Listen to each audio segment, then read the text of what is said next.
প্রিয় দর্শক মণ্ডলী, ডক্টর বেসিক চ্যানেলের আজকের পর্বে আপনাদেরকে স্বাগতম জানাচ্ছি। প্রিয় দর্শক মণ্ডলী, আপনারা হয়তো ইতোমধ্যেই জেনেছেন যে শিশুদের হাম বা মিজলসের প্রাদুর্ভাব ইদানিং বাড়ছে। তো হাম বা মিজলস এটি মূলত একটি ভ্যাকসিন প্রিভেন্টেবল ডিজিজ। তো এ ধরনের একটি ভ্যাকসিন প্রিভেন্টেবল ডিজিজে শিশুরা নানা ধরনের জটিলতায় ভুগে শিশু মৃত্যু এটা খুবই দুঃখজনক। তো আজকের পর্বে আমরা আলোচনা করব যে হাম এটির লক্ষণগুলো কী এবং এটি প্রতিরোধ কিভাবে আমরা করব। এবং আমাদের এই পর্বে আমরা খুবই গুরুত্বপূর্ণ এবং সচেতনতামূলক কথাগুলো নিয়ে আলোচনা করব। আশা করি আপনারা সম্পূর্ণ পর্বটি দেখবেন। প্রথমে আমরা জেনে নিই হাম কী জিনিস। হাম মূলত বা মিজলস মূলত একটি ভাইরাসজনিত রোগ। রুবিওলা নামক একটি ভাইরাস দিয়ে এই রোগটি হয়ে থাকে। এটি কিভাবে ছড়ায়? এটি মূলত বাতাসের মাধ্যমে ছড়ায়।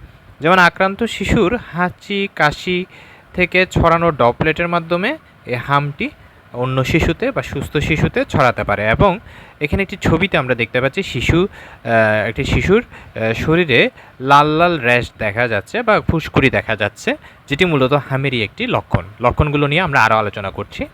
তো হামের লক্ষণগুলোর মধ্যে আমরা যদি প্রথম ধাপ, এটি বিভিন্ন ধাপ এই রোগটি দেখায়। প্রথম ধাপটি মূলত একটি পোড্রোমাল স্টেজ বলা হয়, যেটিকে 3 থেকে 4 দিনের মধ্যে এটি আসে। জ্বরের প্রথম 3 থেকে 4 দিন এ সময় জ্বর থাকে, কাশি থাকে, নাক দিয়ে পানি পড়া, চোখ লাল হওয়া এবং মুখের ভিতরে কপ্লিক স্পট বা সাদা একটি দাগ দেখা যেতে পারে। ওই কপ্লিক স্পটটি কিন্তু খুবই গুরুত্বপূর্ণ একটি লক্ষণ হামের। তো এটা একটা ব্যাপার। আর রোগের দ্বিতীয় ধাপে গিয়ে জ্বরের 3-4 দিন পার হয়ে গেল, তখন শিশুর শরীরে আস্তে আস্তে র্যাশ শুরু হয়। র্যাশটা প্রথমে শিশুর কানের পিছনে শুরু হতে পারে, তারপর তার সারা শরীর ছড়িয়ে যেতে পারে। র্যাশ বলতে গায়ে লাল লাল ফুসকুড়ি দেখা দেওয়া। এবং রোগের শেষ ধাপে অর্থাৎ রিকাভারি পর্যায়ে, অর্থাৎ শিশু যখন আস্তে আস্তে সেরে উঠতে থাকে, তখন তার লক্ষণগুলো কমে যায় এবং তার র্যাশগুলো শুকিয়ে যায়। আর এই হাম পরবর্তী তার যে কাশি হয় সেটি প্রায় 1-2 সপ্তাহ জ্বর সেরে যাওয়ার পরও স্থায়ী হতে পারে। তো হামে মূলত শিশু মারা যায় কেন? হামে শিশু মৃত্যুর কারণগুলো হচ্ছে হাম কখনো কখনো মারাত্মক জটিলতা সৃষ্টি করতে পারে। যেমন হাম এর জটিলতা হিসেবে নিউমোনিয়া হতে পারে, কানের ইনফেকশন হতে পারে, ডায়রিয়া হতে পারে, ভিটামিন এ এর অভাবে রাতকানা, কিংবা মস্তিষ্কে প্রদাহ বা এনকেফালাইটিসের মতো যেটা জটিলতা সেটা হইতে পারে, যেটা একটি খুবই মারাত্মক জটিলতা। তো এ ধরনের জটিলতা এগুলাই মূলত হামে শিশু মৃত্যুর কারণ হিসেবে আসে। আর এই জিনিসটি যে হাম রোগটি আমি প্রথমেই বলে নিয়েছি যে এটি একটি ভ্যাকসিন প্রিভেন্টেবল ডিজিজ। তো সেক্ষেত্রে এটি প্রতিরোধে ভ্যাকসিন নেওয়ার কোনো বিকল্প নেই। আমাদের ইপিআই প্রোগ্রামে যে শিশুদেরকে টিকাদানের যে প্রোগ্রামটি রয়েছে, সে প্রোগ্রামে 9 মাস এবং 15 মাস বয়সে শিশুদের ভ্যাকসিন দেওয়া হয় এমআর ভ্যাকসিন, মিজলস এবং রুবেলার বিরুদ্ধে। তো এই যে এমআর ভ্যাকসিন, এই এমআর ভ্যাকসিনটি যদি শিশুকে আমরা যথাসময়ে দিতে পারি, তাহলে এই মিজলস বা হাম এটি অনেকাংশে প্রতিরোধ করা যায়। এবং একই সাথে সাথে আমাদেরকে আরও কিছু সচেতনতা মেনে চলতে হবে। সেটা হচ্ছে আক্রান্ত শিশুকে আপনি সুস্থ শিশু থেকে আলাদা করে রাখুন।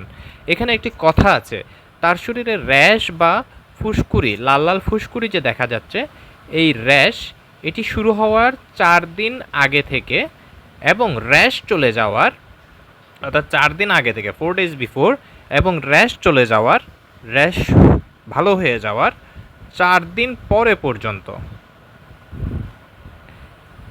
একজন আক্রান্ত ব্যক্তি বা আক্রান্ত শিশুর কাছ থেকে এই হাম বা মিজলস আরেকজন সুস্থ শিশুতে সংক্রমিত হতে পারে। তাহলে এই সময়কালটা খুবই গুরুত্বপূর্ণ, যে র্যাশ শুরু হওয়ার 4 দিন আগে থেকে র্যাশ ভালো হয়ে যাওয়ার 4 দিন পর পর্যন্ত এই রোগটি আক্রান্ত শিশু থেকে সুস্থ শিশুতে ছড়াতে পারে। তাহলে সে কারণে আমরা আক্রান্ত শিশুকে র্যাশ কমে যাওয়ার পরও কয়েকদিন সুস্থ শিশুদের থেকে আলাদা করে রাখব এবং হাঁচি কাশির সময় মুখ ঢাকার জন্য শিশুদেরকে আমরা শিখিয়ে দিব।